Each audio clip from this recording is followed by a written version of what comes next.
Энэ жил бол энэ хавар 1 сар бүх иргэдээ сонсъё гэдэг аяыг бүх орон нутгт даяар зохион байгуулж явуулсан.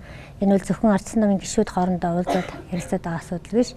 Нийт иргэдийн дунд энэ эрх хүрж байгаа намын үйл ажиллагаа, Монгол Улсын засгийн газрын хэрэгжүүлж байгаа бодлого шийдвэрийн талаар иргэд ямар бодолтой байна вэ гэдгийг сонсож мэдэх нэгдүгээр юм зорилготой байгаа.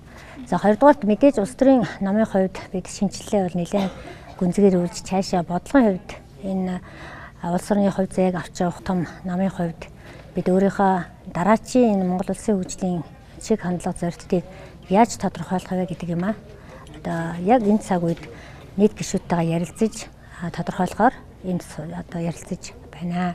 Ялангуяа том эдийн засаг гэж одоо зөвхөн макро түвшний тоо ярих биш. Монгол улс өргөн удам газар нутагтай 330 сумтай энэ орон нутгийн хөгжлөөс эхэлж бид доороосоо тулгуурлаж гарч ирж байгаа тэр хэрэгцээ, шаардлага, тэр хүсэл зориг дээр үндэслэж бид нар хөгжлийнхаа концепцийг шинээр гаргах цаг болсон байна.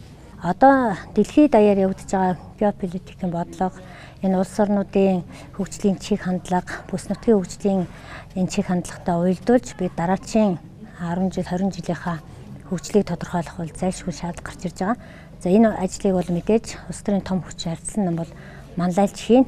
Зөв шинжилгээг бол ардсан нам л хийж чаддаг гэдэгт бол энэ намын гишүүний хувьд 100% итгэж явдаг.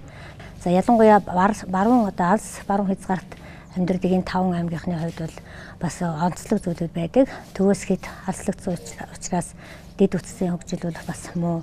Ялангуяа тээврийн зардал өндөр учраас энд зарагдж байгаа бараа түүхийд материалын үнэ нэмэгддэг учраас өрхийн орлогын хувьд ч гэсэн харьцангуй төвийн бүсийн одоо иргэдийн хас орлогын хувьд бол бас доогуур байдаг. За гэхдээ бас давуу тал бий. Зах хязгаар энэ нутагт бол хил худалдаа, хэлийн эдийн засгийн харилцаа бол бас нэлээд сайн хөгжсөн байдаг. Бусад аймагуудыг аваадахад бол импорт нэлээд сайн байна. За газар тариалангийн хувьд бол мэдээж хомсдолтой. Тэгэхээр энэ баруун 5 аймгийн энэ бүс нутгийн хөгжлийг бас юу гэж харж байгаа вэ гэдгээ манай гишүүд бас нэлээд сайн ярьж байна. Энэ дээр бол бас харилцаа уялдаатай энэ аймагуд бие биенээ дэмжих замаар эдийн засгийн нэгдмэл одоо интеграцчлсан ийм хөгжлийг бас сонирхож байна. Энэ намраас эхлэх манай бодлогын шинжилгээ ажил бол амжилттай явна гэдэгт итгэж байна. Өнөөдрийн энэ манай шинжилгээний энэ аян бол цаашдаа 2-3 үе шаттайгаар явагдана. Анхны шатанд бол иргэдээ сонсно, намынхаа гишүүдийг сонсно.